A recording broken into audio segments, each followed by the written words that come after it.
welcome back to our teaching in the book of John. Now, the last time we were here, we were dealing with the feeding of the 5,000, and we want to remember as we are studying the book of John, what is John's principal point that he is trying to say. He begins, as always, what? Back to the prologue, 1:1. In the beginning was the Word was with God, and the Word was God. Verse 14, and the Word became flesh. And so all of these particular miracles or signs that John has selected out to tell us in his gospel. Now, remember, I said selected out. Why? Even at the end of John's gospel, he lets us know that Jesus performed many other signs, miracles, wonders. All of it basically means the same thing. He did many other things that in his 3-year ministry, he said if he were to record all of them, all the books in the world could not contain so many things that Jesus did. But John has chosen these particular ones to prove his point, okay? And the point of John is Jesus is not only the human Messiah who gave his life on the cross, but he is also God from heaven. That simply comes to solidify the point only God can save. But we're not going to get into all of that right now. But bringing us back into the mindset. So we have to understand when we begin to look at the recorded miracles or signs, semeion in the Greek, that John records from Jesus, they have a particular purpose. And the purpose is to buttress his theme. That is, Jesus is God. And there is no salvation unless you understand and believe this particular principal point. But anyway, so let's go back here. Let's go back to our review. It's not a difficult review whatsoever, but Jesus does this sign. That is, he takes 2 fish, 5 loaves, and feeds over easily 10,000 people. Why did we say 10,000? There were 5,000 men alone, not including the women and children. This is remarkable to do such a miracle. And always turn on the theater of your mind and just try to imagine a minimum of 10,000 people being fed by 2 fish and 5 loaves. This is an outstanding sign. A sign not only that Jesus is the Messiah, not only simply saying that Jesus can provide for Israel, for his people, but a sign speaking to the person of who he is, as John is trying to record it here. Okay. But what is the point of the sign? That Jesus is God. In doing such an incredible miracle, you should understand that 2 fish, 5 loaves, and then have what? 12 baskets of leftover. Amazing miracle. All right. So this became a sign of his person to the people. And now we prepare to continue on in John. And it's such a beautiful thing in how this is done. But we're not going to be premature this time. The sign has gone out to the people. What sign? A sign of his person, that Jesus is God. And remember, we told you again and again and again, you have to be able to remember to discern the titles of Jesus as we walk through the gospel, especially at any time, but especially be concerned about certain titles in the Gospel of John. Remember such titles as what? Son of Man, speaking to Jesus' humanity. And you can see that even easily. And Son of God, speaking to his divinity, that Jesus shares in the being of God. Second person of the divine Trinity. Okay. And that's why we see Son of God. So when you see Son of God, God's Son, it always speaks to his divine nature. And what is the whole point of John's gospel? Is hammering about Jesus's divine nature. What was the sign of the loaves of bread? It was to speak, to verify that this one, not only Messiah, Only God can do such a thing. And that's one of the reasons why we see this particular miracle sign recorded in all four gospels. Okay, but now with all of that, let's continue on unto the issue of Jesus walking on the water, and we'll be able to say even other things about that. But keep in mind, what did we just see? A sign unto the peoples. And don't forget the interaction that Jesus did. It was Jesus' bright idea to feed the people. It was Jesus' idea when he began to question his disciple on how they would feed the people. Jesus instigated this particular issue of feeding the people, questioning his disciples about feeding the people. And remember what it said, although he knew what he would do. In other words, Jesus did this in advance to show them something. He was trying to show them something about himself. And his disciples played a critical role in that Jesus questioned them on what he should do. That is, he engaged their attention.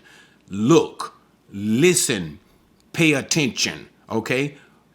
Especially for his own disciples. And then he also commanded disciples to tell the people what to do. But he was getting the attention of the disciples as well as speaking to the people through these signs. Okay, now that we're finished with the feeding of the 5,000, let's continue on to the walking on the water as we see it recorded in John's gospel and try to bring together, integrate this event into John's overall theme about Jesus. What is his theme about Jesus? He is God, the Son of God. So with enough of that, let's now just simply get into the next section. Okay, verse 16. Now when evening came, his disciples went down to the sea, and after getting into a boat, they started to cross the sea to Capernaum. It had already become dark, and Jesus had not yet come to them. Okay, so now we're moving to this next section. And I don't want to prematurely get into it, but Jesus retired to the mountain, got away from the people after the people desired to make him king. And go back and look at the previous video. I've commented about the making him king and why Jesus rejected at that time for them to make him king apart from the cross. So I don't want to get back into that, rehash all of that. Just go back and look at the end of the previous video. But up to the mountain to pray. Now what we see is when it says it was evening time, all right? So Jesus, evening time, the disciples went down to the sea. What we have to do now is we have to integrate. I tell you what I'm going to do. But let me just simply tell you now. In order to fully understand what's going on here in John, it becomes necessary to integrate the account of this event from the other gospel writers. So we're going to review those other events in order to fully understand John's gospel, because John is going to do something. He's going to say it as if to infer or as if to imply something here. Okay, you know what, guys? Let me just back it all the way up. And what I'm going to do is I'm going to read this entire section, and then we'll go back to explain what we need to, okay? Now, when evening came, his disciples went down to the sea, and after getting into a boat, they started to cross the sea to Capernaum. It had already become dark, and Jesus had not yet come to them. The sea began to be stirred up because a strong wind was blowing. Then, when they had rowed about 3 or 4 miles, they saw Jesus walking on the sea and drawing near to the boat, and they were frightened. But he said to them, "It is I, do not be afraid." So they were willing to receive him into the boat, and immediately the boat was at the land to which they were going. Okay, now, all right. First, let's do it this way. We're going to contain our explanation to John, and then we're going to expand, that is, integrate some of the writers, other writers of the gospel, to fully understand what John is just so easily, and you can mistakenly not perceive all that John is trying to say. But John just simply says it, and he just moves on. And John doesn't get into a lot of the details here. He just simply makes a point. But let's go back. So what happened? Jesus is now on the mountain. He refused to be made king by the people. We've already talked about all of that. Then he sends his disciple. Okay, John simply says, now the evening came and his disciples went down to the sea. Okay. I keep making that same mistake. I keep integrating too fast. But that's what John simply said. What I mean by saying I'm integrating too fast is I'm bringing in my own mind the other gospel writers too quickly. Okay. But before I just simply explain what John says, back to what John is saying. The disciples are down at the sea. They get into a boat on their way to Capernaum. And that's the ultimate destination. Going to Capernaum, he tells us that it was dark. Jesus has not yet come to them. So John sets a setting for us. The disciples will get on the boat, going on their way to Capernaum. It is dark. Now remember, John loves to do this little dualism thing. It is dark. Dark implies the absence of light. Light could be knowledge, or light could be righteousness in a sense. Darkness could be absence of knowledge or sin. And that may be being implied here with the sense of being dark, but nevertheless, it is literally dark. And whether John is implying a spiritual meaning to the dark as well cannot be really determined here. But we can say the certainty of it, it's dark. All right. And then the disciples are on the boat. The Sea of Galilee gets stirred up again, which was quite common. It was quite common at that time, nothing big, especially during the time of the night. The sea gets stirred up, and then all of a sudden, as they were out about 3 or 4 miles, all of a sudden they began to see Jesus walking on the sea. He begins to approaching them as if to pass by. They became frightened. Now you need to see this again. Turn on the theater of your mind. Here it is, approximately anywhere from 3 to 6 o'clock in the morning, that Jesus is coming to them on the waters. The the wind of the sea is moving and being fierce. And you can imagine them, as they say, the text says, they're on the boat and they're struggling against the wind as they're trying to get to the other side. It's late at night, and all of a sudden, here comes Jesus walking on the water. Now, you be them. Can you imagine in all of this scenario, all of a sudden, here you see a human being, a man walking on the water, and you begin to recognize such a one as Jesus. If you were one of the disciples, you begin to recognize him as Jesus. But initially, because it just doesn't work in your mind, you don't want, this can't be a man. Why? Men cannot walk on water. It is impossible. It is a physical impossibility. So when you see it, you begin to think that it's a ghost or something, and you're going to be scared out of your wits. And what, my goodness. And this is not something seen by one, it's seen by all of them. But let me just continue with John. And so John simply says, when they begin to be afraid, Jesus calmed them down, and he said, "It is I, don't be afraid." Now let's deal with that part. It is I, don't be afraid. Now, ego eimi is the actual text. In the Gospel of John, we'll see a number of times when Jesus uses this statement, we translate it is I, or in the Greek, ego eimi, a number of times. Oftentimes in the Gospel of John, this statement has great theological importance.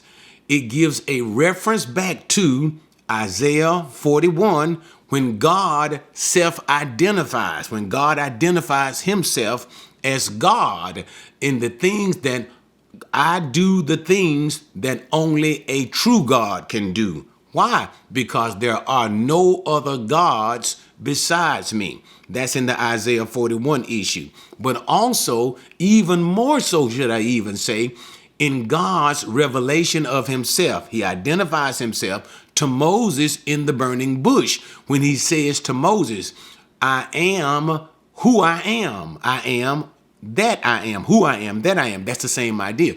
But God identifies himself as I am. It means I am the one who exists of myself.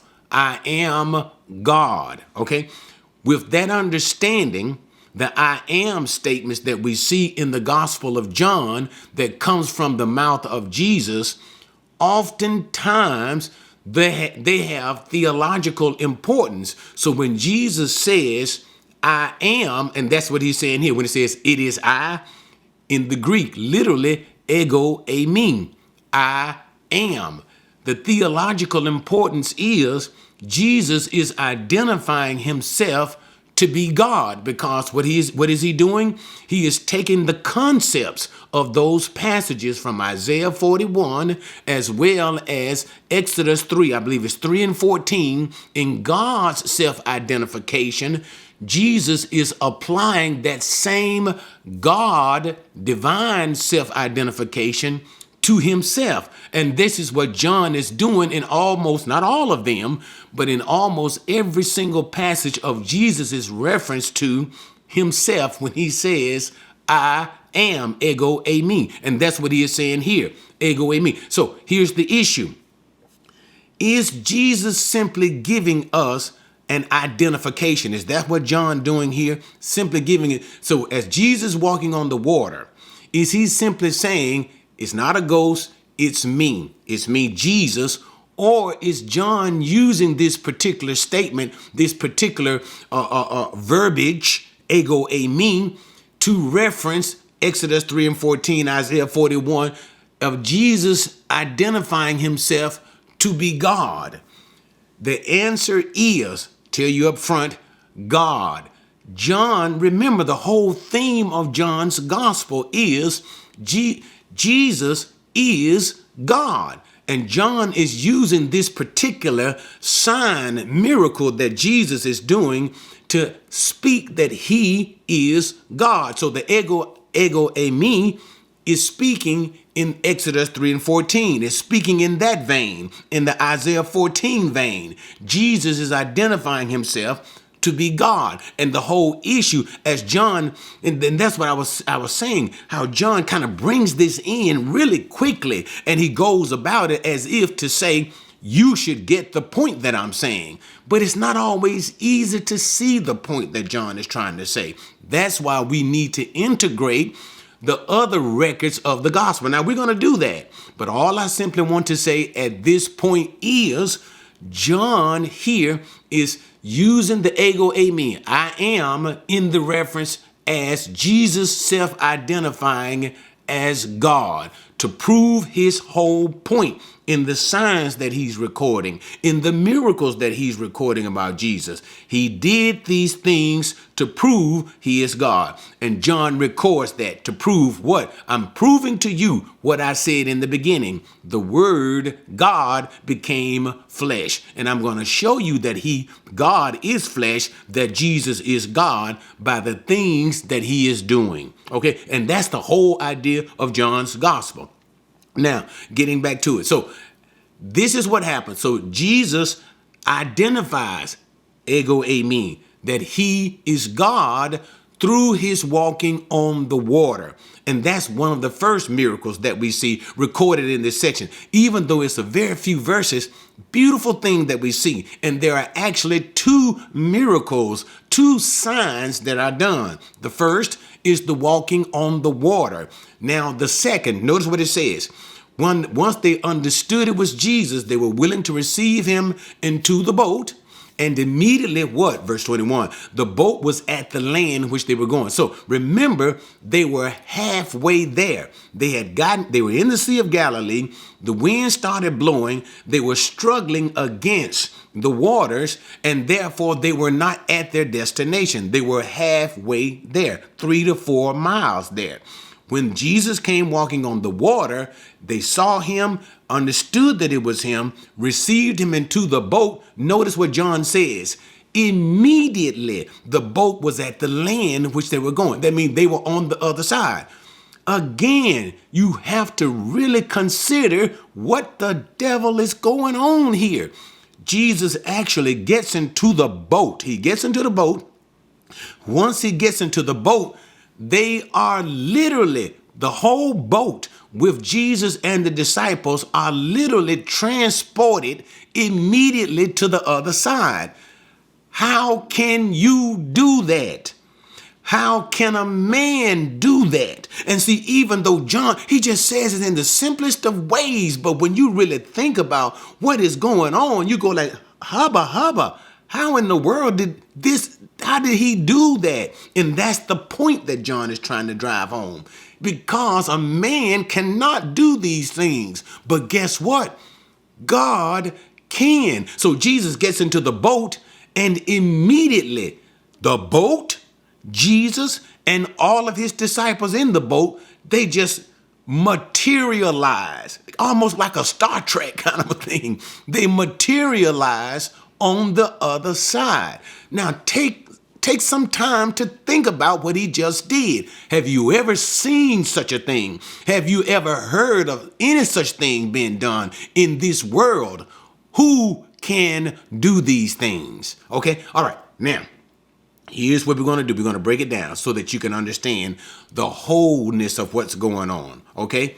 Remember, I talked about earlier the integration. Remember, I said earlier in my teaching, since this is the Gospel of John, we're going to try to keep ourselves within John. Sometimes, for further clarity or to get the whole picture better, you need to incorporate what the other writers said about this particular event. So now what we're going to do, we're going to step outside of the Gospel of John. We're going to look at the Gospel of Mark and Matthew, because this event is talked about in John, Mark, as well as Matthew. And what we're going to do as we look at the accounts of Mark and Matthew, what John just simply stated to us to prove his point about the divine nature of Jesus, Mark and Matthew is going to further enlighten us to help us to understand why Jesus did what he did. And even more so, when John makes the point, listen, the ego eimi, when John makes that point, is Jesus simply trying to say, hey, it's just me, Jesus? Or is Jesus using it from a theological point? That is, I am God. And that's the whole point why John incorporated this sign. Is that what Jesus is saying when he says, I am, ego eimi? These other gospel writers, that is Mark as well as Matthew, are going to help us to understand this event better, and then we'll be able to tie it all together. You ready? Okay, so now let's just simply start with Mark's recollection of this event. Mark chapter 6, verse 45. Now, I'm not going to explain all of the details. I'm going to simply only highlight the specific details that helps us to understand what John was trying to say in his gospel. Why? We are not studying Mark or Matthew, we're studying John, but we're using these texts in order to understand what John didn't, I don't want to say fail to mention, but simply what John did not mention. Okay, so watch it. Mark 6 and 45. Immediately, Jesus made his disciples, isn't that beautiful? He made his disciples get into the boat and go ahead of him to the other side to Bethsaida, while he himself was sending the crowd away. And bidding them, the crowd, farewell, he left for the mountain to pray. So notice what Mark says. Mark, see, John just simply starts it off simply saying, and his disciples went down to the sea. What Mark lets us see is Jesus sent them down. He sent them. And you got to remember, okay, not even going to get excited. In the back of your mind, just remember how when Jesus asked them, when the crowd, when he was on the mountain, all the crowds were there in the previous section of John. All the crowds were there, and Jesus did not want to send them away. And he asked his disciples, how would they feed these people? And remember, Jesus knew what he was going to do. That's what I want you to see. He knew what he was going to do. He knew he would he would send his disciples to look for food. They would find a boy with a snack pack, 2 fish, 5 loaves. He knew he would take that very small sample of a food and feed a huge amount of people. He knew these things, just like as he is sending his disciples to the sea to cross over to the other side. He is sending them with a purpose. He knows what's going to happen when they get in onto the sea. He has every intent to come to them in the manner at night when the wind is blowing. He knew how they would feel. They would be afraid. He knew. So when Jesus sent his disciples to the other side, he knew the events that would take place. He knew that. So here's the question that you got to ask yourself. He knows these things. That's cool. Why is he doing these things? And that's the answer that we're going to get. And that's how we're going to better understand, or should I even say, fully begin to understand what John is trying to say. You got it? Okay. So what does it say again? He sent his disciples. He sent them. That means Jesus has a purpose to the other side. And then it talks about Bethsaida. I don't want to get into all of the details because John said Capernaum. Then here it says Bethsaida. There's no conflict in the text. All it's simply saying is this. He sent them to the other side. They would go to the city of Bethsaida. That's where they're going to arrive first. But their ultimate destination would simply be Capernaum. And that's what John is dealing with, the ultimate destination, Capernaum. Go to Bethsaida, they'll land there first, then from Bethsaida to Capernaum, okay? So he sends the people away. Jesus goes into the mountain to pray. Now, 47. When it was evening, the boat was in the middle of the sea. We already know about all of that. He was alone on the land.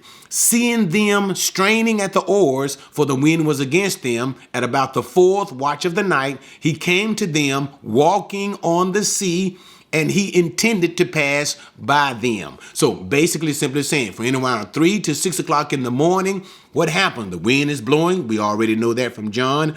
And Jesus sees them struggling on the sea. Now that is an interesting statement. I don't want to dissect it, but 3 to 4 miles, and he was able to see them struggling 3 to 4 miles out across the water. But anyway, I'm not going to deal with that, but consider that. Consider that Jesus was able to do that. And what happens? He now begins to walk on the water. Notice it said, and he intended to pass by them. That is kind of like to lead them, or if to come alongside of them. And I don't want to get into all of the details on that. In the sense, as if to pass by them, okay? But his whole point is for them to see him walking on the water, because he went in their direction. He could have been leading for protection, but that's not the point we're driving at. But the point is he comes to them on the water. Remember, we're not trying to study Mark and break it down. We're just trying to deal with John and give that insight.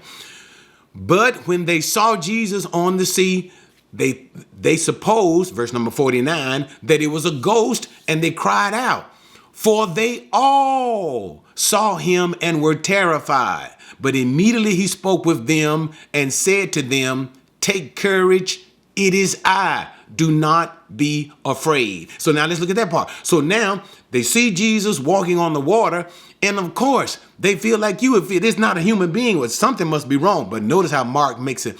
He brings in all of the witnesses. This was not in Mark's mind. This was not in Peter's mind. I'm not going to get about Mark's gospel, but this was not in just 1 or 2 of the disciples. All of them saw him. So all of them witnessed Jesus walking on the water. And quite naturally, you're not thinking that this is a man walking on the water. Why? Men cannot walk on the water. So what? They say it has to be a phantasma. That's the actual word that is used in the Greek. Or as we would simply say, it's a ghost. It's a ghost. This can't be a man. And so they became what? Terrified. And we can all understand that feeling. If we saw something like that, it would terrify us too, especially considering the situation. What? It's 3 to 6 o'clock in the morning, late at night. The wind is blowing. Yeah, it's something's going on here. But what? Jesus again identifies himself. He says, take courage. In other words, he calms them down. Don't be afraid. And again, in Mark, what? He says, ego eimi. It is I.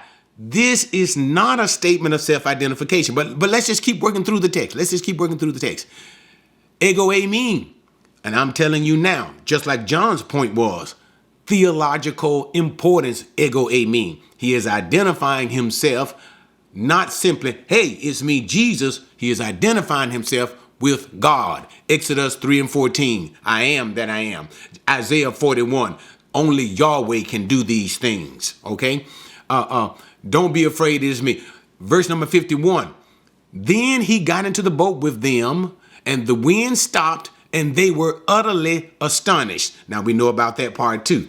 He got into the boat, everything calms down, and they began to marvel. And so now in their astonishment, it is making them think and reflect. Not only think and reflect on the situation, but yet see the situation is helping you. The situation is helping you. You're saying, now, wait a minute, what the world has happened here? The wind is blowing really hard. Jesus does something that's impossible to do.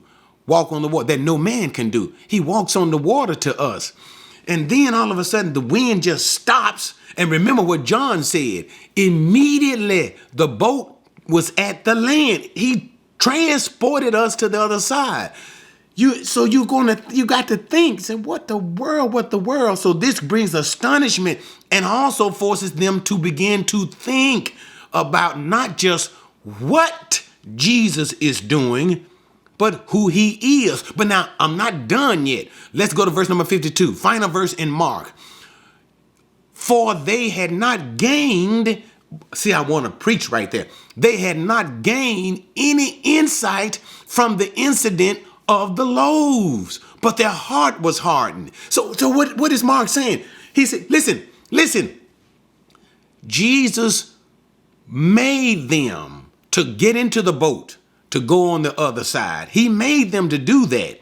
He knew that the winds would be contrary to them. He purposely decided to come to them at the time that he decided, late at night, when the wind was blowing. He decided to walk on the water. All of this was orchestrated by Jesus in the same way. Remember what I just told you in the feeding of the 5,000 when Jesus asked the disciples, how are we going to feed all of these people? When John said what? He knew exactly what he was going to do. In the same way, when he sends his disciples on the other side, knowing all of these things would take place, he knew what he was going to do because he was trying to say something to them. What? In the same way, listen, what did the feeding of the 5,000 say about Jesus? No man could do what Jesus just did. What is the very theme of the Gospel of John? Jesus is God. I am selecting these particular signs to show you he does things that only God can do. Let me show you something. He took 2 fish, 5 loaves, a young boy's snack pack, and he fed easily over 10,000 people. Wow! Do you not understand? Only God can do these things. And also remember, guys, what I just told you too, how Jesus engaged his disciples, asking, Andrew, how are we going to feed these people? Philip, what are we going to do? Where are we going to get all this stuff from? And I believe it was Andrew and Philip. How are we going to do these things? So the disciples were engaged so that to the people and even especially to the disciples, see what Jesus is doing. What do these things tell you about Jesus? It's telling you, John recorded in his gospel, Jesus is not just a man, Messiah, he is God. But notice what Mark does for us, how Mark helps us understand it. So Jesus says, watch this. Listen. He says, you know what the problem is? He said, the people didn't get it right. Why? They want to come make me king. Go look at back what I taught about the feeding of the 5,000. They want to come make me king. They want to be free from the Romans. They are looking at me and not understanding the point that I'm trying to make in all of these things. The testimony about myself that I'm giving in all of these things. Gospel of John, the Word was with God. The Word was God. The Word was made flesh. They're not understanding my testimony about myself in these things. The people don't understand. But notice something. Now we got to get to walk on the water. So Jesus said, and you know what Jesus is able to perceive? You know what Jesus was able to perceive, guys? Not only did the people not understand, his own disciples did not understand. So guess what Jesus said? He said, you know what? Guys, you don't get it. You don't understand who I am. You're not perceiving. So I tell you what I'm going to do. I'm going to send you into the boat to the other side. I know what's going to happen. I know the wind will be contrary. I know you're going to be just about stuck out there in the middle of the Sea of Galilee. And I intend to come to you to do something that no man can simply do. I intend to come to you and walk on the water. And when I come to you walking on the water, it's to help you to understand. I'm giving you an additional lesson that I didn't give the people. You, my disciples, need to understand who I am. Why? Because you would think disciples of mine. You would think Andrew. You would think Peter. You would think Philip, that you of all people should understand what I'm saying about myself. But you don't. Therefore, I give you another witness. I give you another sign to who I am. That's the beauty. I'm doing all of this preaching so you can see verse number 52. For they, his own disciples, had not gained insight. Insight into what? Who he is.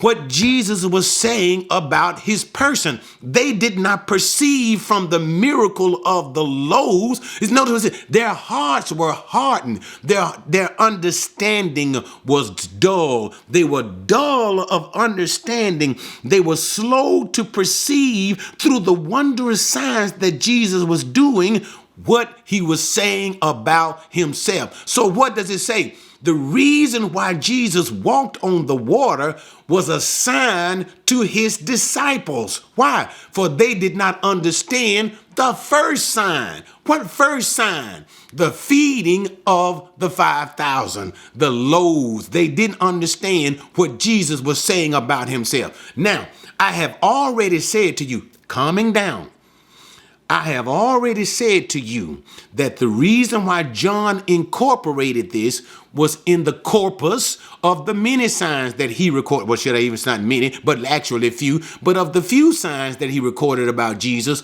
what? To show that Jesus was God. Now, John in the I am statement, note you see the I am in John, you see the I am in Mark, ego, eimi. Not a statement of self-identification saying it's me. No. The theological point that John is trying to say in tying Exodus 3 and 14, Isaiah 41, Jesus is God, because that's the whole point of John's gospel in the first place. But John, as I said to you earlier, simply made a statement. He just said it and kept going. And if you didn't take time to really chew on it, it's this miracle that John is doing. It's the statement of John that I'm talking about, the gospel of John. Ego eimi. It is I. Is Jesus simply saying it's I, or is he Exodus 3 and 14? I am, tying himself to the divine. Okay. What I have said is, in John, that is the whole point of it all, but you'll run through it. But is this indeed? Now let's review what we have already. John, we've already dealt with that. And that is the point that using this thing of walking on the water and the I am. And notice what John also does. He not only does the ego eimi, the I am, theological import that I am God. Moses, I am who I am. Isaiah 41, can any of the gods do these things? No, because they are not God. I alone am God. I am God, okay? John has said that. Then what? The very end of John, in the account of this thing, they were immediately on the other side. See, John just simply says stuff. He says stuff. And if you didn't watch it, you just read it. But you got to really think about it. How in the blazes did a man do that? No, it's not recorded anywhere where anybody else did anything like that. And that's John's whole point. Only God can just simply transport like that. Transport himself like that. Transport the disciples like that from in the middle of a raging sea all of a sudden calm, and then you're on the other side. Now, who can do that? Tell me that. Who can do that? No man. So John says it that way. Again, is the ego eimi, I am, a reference to Jesus' divine nature? And then let's go to Mark. Let's go to Mark now. What have we learned in Mark? Mark says it. Mark says the disciples didn't just arbitrarily get on the boat and go to the other side without Jesus. No, Jesus sent them there. He knew all the things that would happen in the middle of the night. There was wind going, Jesus walking on the water. He knew all of these things happen. He walked on the middle of the water. He walked on the water, middle of the night. The disciples received him into the boat. He did all of these things. Why? Mark says because Jesus was trying to teach them a lesson in the low. Not only was it a lesson to the people of who Jesus was, but it was also supposed to be a lesson to his disciples of who Jesus was. But what was the problem? Mark says they were dull of understanding. They did not see the sign of the loaves and understand what Jesus was trying to say. So Jesus gave them another sign. What? Walking on the water. That's the beauty of verse number 52. For they had not gained any insight from the incident. They didn't understand what Jesus was trying to say. You got it? They still didn't get it. But now let's finish the final point and incorporate all of these things into what John was trying to say. John was saying he did these things to prove to his disciples, I am God. How? Now we look into Matthew's account of these events. And again, now, guys, remember, I'm not trying to deal with all of the issue of Matthew. I'm dealing with Matthew as it pertains to John's point. Okay, so now let's look at Matthew's account. We go to Matthew chapter 14, and it starts at verse number 22. Immediately he made the disciples. Notice again, immediately he made the disciples get into the boat, go ahead of him to the other side while he sent the crowds away. After he had sent the crowds away, he went up on the mountain by himself to pray. And when it was evening, he was there alone. So, same thing. We've already learned all of these facts from John as well as Mark. Jesus Jesus, as Mark says, sent them away. And we understand that. We just dealt with all of the stuff that Mark was saying. He sent them away to teach them a lesson. He sent them away to teach them a lesson, okay? Then, sending the crowds away, Jesus goes up to pray. Verse 24, the boat was already a long distance from the land, battered by the waves, for the wind was contrary. And in the fourth watch of the night, he came to them walking on the sea. When the disciples saw him walking on the sea, they were terrified and said, it is a ghost. And they cried out in fear. But immediately Jesus spoke to them, saying, take courage. It is I. Do not be afraid. We've already seen all of these things, John as well as Mark. What? In the middle of the night, Jesus sees them struggling on the waters. He comes to them walking on the waters. They are afraid. Jesus calms them down. And now, once again, hitting the brakes, slowing it down. Jesus says, it is I. It is the same Greek construction, ego, me. Again, I posit to you, this is not Jesus saying, hey, y'all, it's me, Jesus. No, this has all of the theological import. Exodus 3 and 14, Isaiah 41 of Jesus' statement of divinity. I am. And he wants you to see all of that. I am. I am what? I am God. Like God says to Moses, I am who I am. I am. And even so, let me tell you what God, let me just give you an aside. The name of God, as we see it in Hebrew, Yod, Hey, Wow, Hey. In the name of God, we can see that verb hajah. The word verb hajah in Hebrew means to be, to be, to be. In the name of God itself, we can see the root of the word hajah, Hebrew, to be, or we can even say am, or to be, meaning the same thing. In the very name of God is the root of the word am, I am, Hayah, Yahweh, I am. That's why we call him the name of God, meaning the self-existent one. I am that I am. I am who I am. I am the one who exists when there is nothing. I am. But anyway, that was enough of that aside. We're not in Exodus. But, okay, again, what we have in Matthew, we have the declaration of Jesus, I am. He calms them down. I am. Don't be afraid. That theological import is there. Then we have the next section in Matthew.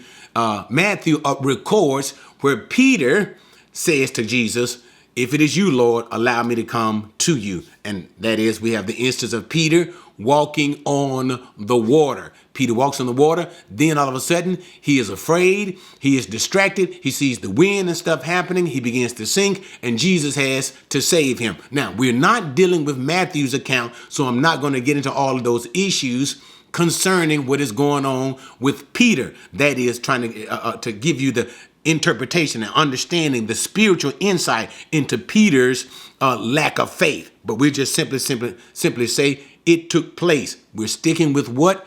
John's account. We're trying to deal with John. So now let's go to the very end of it. After Peter and Jesus gets into the boat, skipping verse number 28 through 31, when they got into the boat, the wind stopped. 33.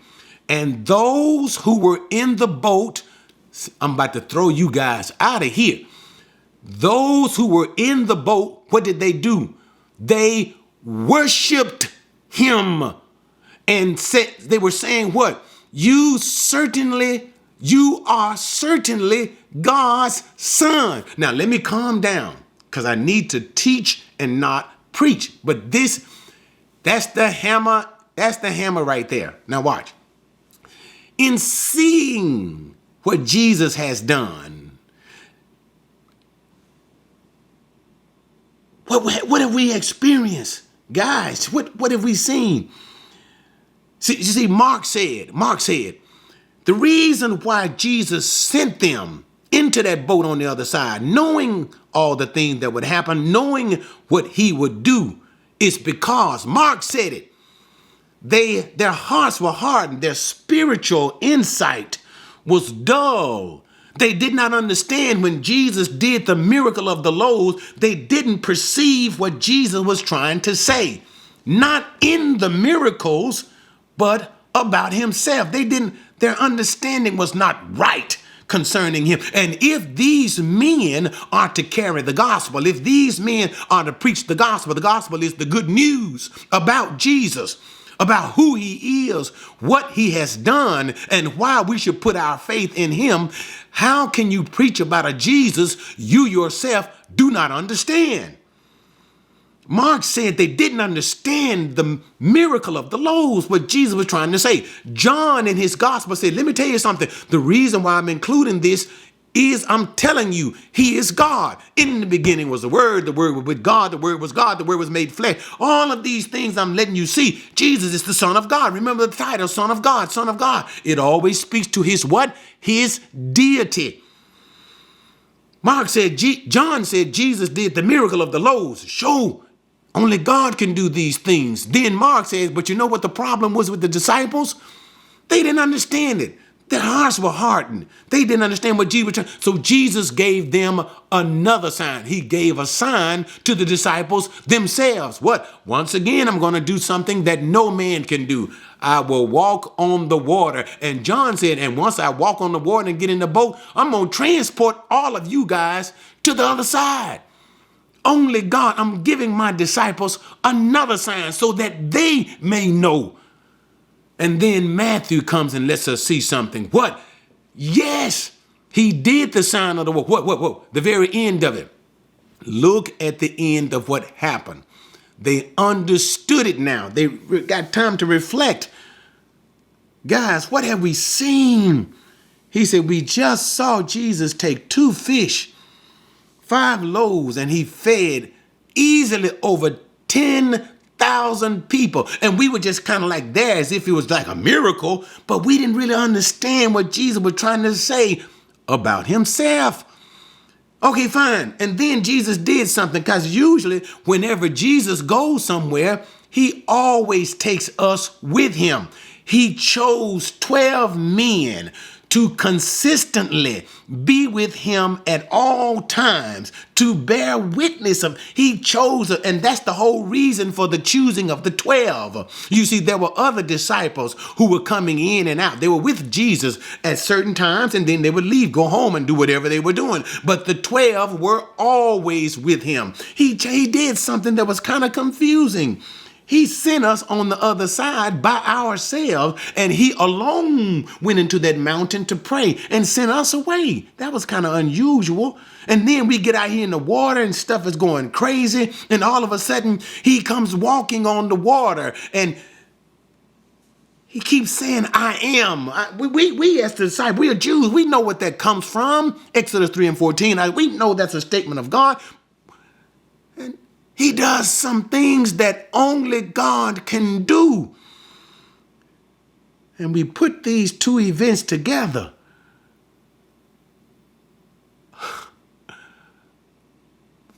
I think we understand it.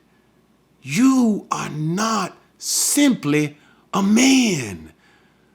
For John, the same writer of the Gospel of John, who wrote the book of Revelation, this same John, when the angel had appeared unto him, John went down to his knees, and the angel lifted him up and said, no, sir, you don't worship me. You don't worship a man. You don't even worship a creature that is higher order than a man, an angel. Worship God alone. But notice what you see here in Matthew's account. When Jesus got on the boat, don't you know Jews understand you don't worship a man? My whole point is they got it. They understood the signs of Jesus. They understood what Jesus was trying to say about himself. For when Jesus got into that boat, what did Matthew say they did? And they worshiped him. But I ain't through with y'all yet. And what did Matthew continue to say? You certainly are God's son. Why do you think they said certainly? They were in doubt. They were wondering. They didn't get the sign of the load, but they sure got it when Jesus walked on that water. And again, that's why I keep telling you guys again and again and again and again, you have to remember the titles of Jesus. Jews understood these things. Remember again when Jesus said, call God his Father, my Father. We just dealt with that, but I don't have time to rehash that. Calling God his own Father. And they wanted to kill him. Why? He made himself equal with God, claiming divinity. Notice what they just said. We were wondering if indeed you were divine. Now we know you are divine. You certainly are God's son. They used the divine title, Son of God. They didn't call him Son of Man. They didn't call him Christ, the Messiah. That speaks to his human nature. They called him God's son. They used the divine title. So all of this goes simply to say that when John so just easily said it, and he walked on the water, and he said to them, I am, and then immediately they were on the other side. John incorporated this to say that Jesus did this sign. What sign? To walk on the water, to show to his disciples that his disciples should get it through their thick heads that he indeed is God. All right, guys. Thank you for joining me with that. We did a little bit. We stepped outside the bounds of of what we said we would do. That is, studying the Gospel of John. We couldn't restrict ourselves in simply studying the Gospel of John, because that's when a lot of people may want to say, well, this is not a sign of his divinity. Yes, when you understand the whole picture, which is why we brought in Mark. What was Mark simply saying? Mark is simply saying the disciples did not understand Jesus' first sign. What sign? Sign of the loaves. His message of his divinity. He is God. God made flesh. They didn't get that, just like the people didn't get it. And so therefore, Mark says to us what? He had to give his own disciples another sign. Walking on the water, because they didn't get it. And then we patch it into what Matthew said. And Matthew simply says, when they saw Jesus doing what he did and he got in the boat, the disciples did what was forbidden to do to any man: worship. You do not worship a human being. We are restricted to worship God alone. And what did the disciples do? They said to Jesus, now we got it. We understand what the loaves meant. Because why? The miracle that you just did in the walking on the water. We got it. You are God's son. You are the Son of God. You are a divine being. You are, as John's gospel say, equal with God. You are, as John's gospel would say, in the beginning was the Word. The Word was with God. And doggone it, the Word was God. I like that. Lord have mercy. But anyway, calming down. Thanks for joining me, guys, with that final teaching. Now what we basically have in John so far, John chapter 6, are the two signs of Jesus. The sign of the loaves of his divinity and the sign of his walking on the water of his divinity. You certainly are God's son. So join me next time as we continue on after this great event. The people don't get it. They don't get it.